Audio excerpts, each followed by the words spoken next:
diputado, o me estoy yendo por otro lado, que a lo mejor también es porque, pues donde hay votos hay que poner obras? Yo entiendo que León representa, pues es el municipio más grande del estado, están concentrados los poderes económicos, en este momento están concentrados los poderes políticos, pero bueno, el resto del estado también es Guanajuato, y en el resto del estado también hay necesidades, en el resto del estado también hay hambre, en el resto del estado también hay inseguridad, y entonces si no volteamos a ver el resto del estado, pareciera que tenemos nuestro pequeño DF y todo lo demás no importa. A mí me parece que necesitamos retomar esta idea de voltear a ver lo que necesita Pénjamo en cuestión de producción, lo que necesita Irapuato para rescatar de manera real esa denominación de capital mundial de las fresas, lo que necesita Moroleón y Uriangato con su industria textil, porque lo tenemos atendido a medias, lo tenemos atendido de acuerdo a la capacidad económica del sector empresarial de la localidad. ¿Y dónde están las políticas de atención que van directamente direccionadas de gobierno del Estado o de las propias instituciones? Nosotros hemos evitado, Javier, descalificar. Usted lo ha visto, nosotros no hacemos señalamientos en contra de personas, en contra de instituciones, pero sí decimos en qué no estamos de acuerdo, en qué todavía no nos convence. Comentábamos hace unos días que nos preocupa que de acuerdo a los datos del informe del año pasado, del informe del gobernador, se aceptaba la presencia de 18,000 familias en pobreza extrema. Y este año se habló de 168,000 familias. La pregunta que yo dejé en el aire y nadie contestó, ¿de dónde salieron 150,000 familias más en pobreza extrema en 12 meses? O estamos maquillando cifras o no queremos ver la realidad. Eso no quiere decir que lo que estén haciendo en la respectiva secretaría no funcione, pero entonces quiere decir que necesitamos ser más cuidadosos, más atingentes, con tiros certeros, para ver finalmente dónde se está generando el problema de la pobreza extrema. El autoempleo es importante. ¿Hasta dónde nos va a dar? ¿Cuántas pequeñas fábricas familiares vamos a tener? ¿Y en qué momento esa pequeña fábrica familiar va a tronar? Porque lo que yo estoy produciendo es lo mismo que tú produces y es lo mismo que produce el vecino.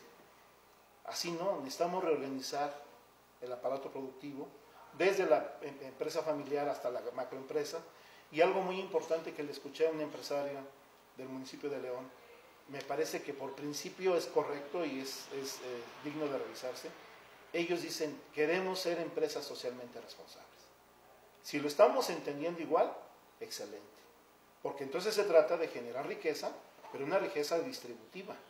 Una riqueza donde el trabajador, aunque sea eventual y en las condiciones más precarias, le alcance para comer. Porque si no tenemos riqueza, seguiremos generando subempleo, seguiremos generando empleo informal y seguiremos generando esta descomposición, Javier, donde lamentablemente las conductas antisociales van en crecimiento, muchas veces porque le gusta a la persona, pero muchas veces porque la persona está desesperada, tiene que comer y le tiene que dar de comer a su familia. Esa visión es la que tiene que ver. Bueno, yo me quedé pensando en lo que dijo usted ahorita, que de ninguna manera significa descalificar. No. Lo que hay. Realmente yo he visto que hay obras muy importantes de parte del gobierno del estado, especialmente viajo por el estado y veo, fui a Comonfort, la carretera nueva de 4 carriles, se ven. No se trata de descalificar, simplemente que a veces se piensa, el que critica ya me está atacando. No, se reconoce lo bueno que hay, pero también es obligación moral, creo yo, no sé que usted diga, diputado Héctor Astudillo, así como está la obligación moral de reconocer lo bueno, está la obligación moral de señalar lo que está mal para corregirlo. Y realmente el problema que usted acaba de mencionar de la pobreza extrema es impresionante. O sea, no se puede pensar en que hay una armonía con esa pobreza extrema. Y más que la moral, si tú me lo permites, sería en el campo de la ética donde hay pocos que tienen todo y hay muchos que casi no tienen nada. Y entonces necesitamos buscar esos equilibrios. Me parece que ese problema que se generó con la caída del muro de Berlín, con la caída del bloque socialista, rompe los equilibrios en los campos ideológicos del capitalismo y el socialismo, y finalmente se inclina todo hacia el capitalismo y vemos solamente lo que le conviene al sector productivo, al sector empresarial. Hablo de ese empresario que solamente piensa en su ganancia y que finalmente nos generó una descomposición social que el día de hoy estamos viendo sus consecuencias. Nosotros entendemos que hay obras necesarias sumamente importantes. Yo rescato, por ejemplo, el haber instalado 35 nuevos espacios de educación media superior y superior, excelente, excelente la llegada del POLI al Estado, excelente la llegada de la UNAM, pero de nada nos sirve tener esto en el nivel medio superior y superior si lo inicial, lo básico, lo fundamental, el primer contacto del niño con la calle de manera formal, que es la escuela, lo tenemos descuidado por políticas que son de muy corta visión. Yo no hablo del secretario del ramo, hablo de las políticas institucionales. ¿Cómo es posible que a nosotros como país nos siguen comparando con los países que integran la OCDE, nos siguen cuestionando que Guanajuato no puede llegar ni siquiera a la media nacional, con políticas que no corresponden a este siglo, Javier, donde nos están generando grupos de más de 50 alumnos? Alguien pudiera decir, cuando yo fui niño, mi grupo era de 50, sí, hace 40 años, cuando las condiciones económicas, políticas y sociales de México eran otras.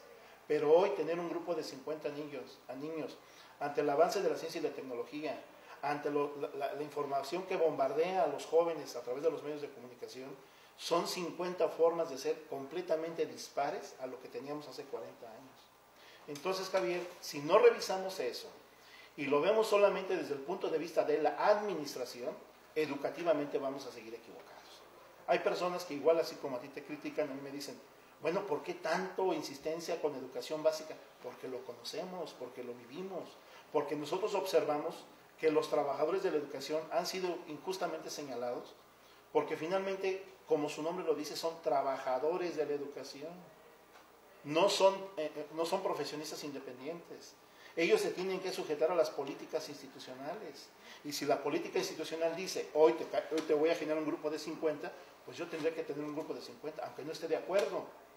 ¿Y cómo hacer que un programa que está diseñado para que el niño vaya generando su propio conocimiento, el niño vaya construyendo su propio conocimiento, y hoy este enfoque que le dan de competencias, ¿cómo pongo a competir a un niño que lo tiene todo con un niño que no tiene nada? Esa es parte de una realidad.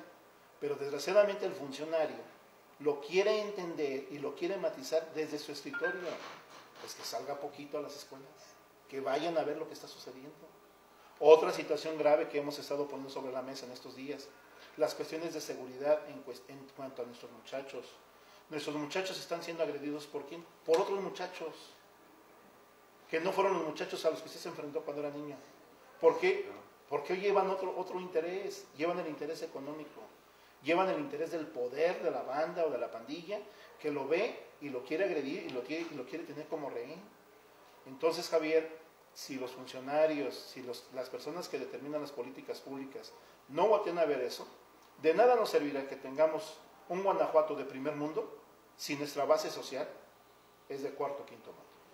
Fíjese que yo le quiero abonar en eso definitivamente, y hace ya tiempo que yo siempre lo he pensado, dentro de lo que cabe pienso. Así que de aquí a bruto, mucho no, pero sí se piensa a veces. ¿Y de qué sirve que entremos a la metafísica? Que es muy bueno, ¿verdad? La metafísica de la gran educación y los doctorados y todo el rollo, cuando que no está la base de la educación primaria, la educación elementaria y la secundaria, cuando que llegan a condiciones, si el niño no va bien comido, pues el cerebrito no va a funcionar bien después. El maestro, que tanto se le critica, más que a mí, y eso ya es mucho decir, se le critica tanto al maestro, sí, pero son gente que si la gente supiera cuánto ganan, el salario que tiene un maestro, y que tiene que llegar hasta la escuela que está en casa del demonio, no en Paseo de la Presa, en otro rumbo, y tienen que caminar tantísimo, y con sus propios recursos. Con propios recursos, con los tenis, caminar, llevar una comidita. Luego ahí, que tienen que hacer la cooperache para pintar la escuela, porque esto, y como dice, si tienen un montón de alumnos que no tienen... Hay visto casos en que se tienen que dar varios grupos, o sea que tienen que hacer de primero, segundo, tercero, cuarto y quinto multigrado. Imagínense, digo, por favor, quiero ver al presidente de la República que tenga que dirigir el país sin Estado Mayor Presidencial, sin los pinos, sin el equipo de prensa. Bueno, aquí tiene todo, no podría don Felipe, por muy brillante que sea, no podría, ¿verdad? No podría. Entonces, ¿cómo hacerle diputado Héctor Astudillo para que la sociedad, yo creo que sí lo entiende, aunque en ocasiones lo satanizan, ¿no? Es que los maestros, y que hacen puentes, y que hacen huelgas, pero vean lo que están ganando. A mí me parece que hace 10 años se inició en Guanajuato una política pública totalmente equivocada en cuanto a los maestros. Se empezó a señalar que si el maestro te grita, denúncialo, si el maestro te señala, denúncialo, si el maestro te ve feo, denúncialo. ¿Qué provocó eso, Javier? Un divorcio. Un divorcio de la sociedad con los padres y de los padres con los maestros. Y entonces hubo funcionarios que inclusive le dijeron a los maestros, tú le puedes exigir al maestro que te enseñe lo que va a presentar en su clase. Espérate, no es así, porque yo estoy preparado para mi cátedra, es mi trabajo. Para eso me encerré, me emboleté 2, 3, 4, 7 años en las aulas para prepararme para ser maestro. Y yo puedo entender que un padre de familia tenga el perfil académico más alto de este país, pero si no es maestro, su función es otra. Entonces, no es así como se construyen las grandes relaciones sociales que fortalezcan la educación pública. Si a mí el padre de familia viene y me agrede exigiéndome resultados en función de la educación de su hijo, lo único que va a pasar es que yo me voy a enconchar, o él se va también a trincherar, y de ahí no vamos a salir. Y el gran perdedor, y no por venganzas, porque a veces la gente distorsiona, el gran perdedor por las desatenciones naturales que se generan es el niño. ¿Qué pasa, Javier, cuando, seguramente usted lo vivió cuando era niño, yo sí, no hiciste la tarea, le voy a decir a tu papá. Y había miedo al papá y había miedo al maestro. Había temor de que se fuera a generar esa comunicación donde yo, alumno, quedara en medio, porque iba a ser regañado por ambas partes. Es más, antes los padres de familia decían, aquí está mi hijito, si las orejitas me entrega, las orejitas le recibo. Yo entiendo que no se trata de volver a eso, no, a los excesos, a los abusos, no, porque sí se cometieron, hay que reconocerlos, pero fueron los menos. Y si fueron los menos, entonces la base de la relación educativa estaba construida sobre un esquema de autoridad, donde el maestro reconocía la autoridad del padre de familia y el padre de familia reconocía la autoridad del maestro. Pero hoy, ¿qué sucede? El niño, papá, mamá, mi maestra me dejó llevar esto. No le hagas caso, por decirlo menos. No le hagas caso y no se cumple y no pasa nada. Y entonces el niño, lo he escuchado, lo he visto, Javier, niños de segundo o tercer año de primaria, le dicen a los maestros, si me regañas te denuncio. Si me castigas, hago que te corran. Yo lo pienso no con beneplácito, con preocupación. Bueno, si el niño, que en ese momento es la voz del papá, me está tratando de esa manera, yo me quedo al margen. El problema no va a ser mío. El problema, tarde o temprano, va a ser familiar y social. Porque estoy generando personas que creen que pueden hacer lo que quieran, pueden decir lo que quieran, pueden comportarse como quieran y no pasa nada. Entonces yo hago un llamado, aprovechando este medio, aprovechando tu entrevista, yo hago un llamado a los padres de familia, con todo respeto, para que revisemos cómo nos estamos comportando. No permitamos los excesos, pero tampoco caigamos en ese esquema de complicidades donde nuestros hijos van a ser los grandes perdedores. ¿Por qué? Porque si hoy se cuestiona la autoridad del maestro, hoy se cuestiona la autoridad, entre comillas, de la autoridad educativa, Javier, tarde o temprano se cuestiona la autoridad del padre o madre de familia. Y eso es lo que ha estado sucediendo. ¿Cuántas familias tenemos el día de hoy que están en situación de descomposición? Porque ya el papá no se habla con la mamá, los hijos le gritan a la mamá no puede controlar a los hijos, el papá se desentiende, hay descomposición. Son familias disfuncionales. ¿Provocadas por qué? Por una libertad mal entendida que finalmente se convirtió en libertinaje y hoy nadie los puede controlar. Sí, veía un estudio que decía que el 85% de las familias son disfuncionales en Estados Unidos, aquí quién sabe cómo andaremos, pero ciertamente si el niñito, como dice usted, diputado Héctor Astudillo, si el niñito sabe que puede violentar, nace sabiendo que puede violentar, claro. Y si no tiene respeto a algo pequeño, tampoco lo tendrá algo grande, claro. Y van a hacer con la anarquía. Así es. En su ser. Ahora, que se le apueste a la educación, yo recuerdo, bueno, la ley no la recuerdo porque no estaba presente cuando la escribió Confucio, una sentencia que dice, si haces planes para un año, siembra arroz. Si haces planes para 10 años, planta árboles.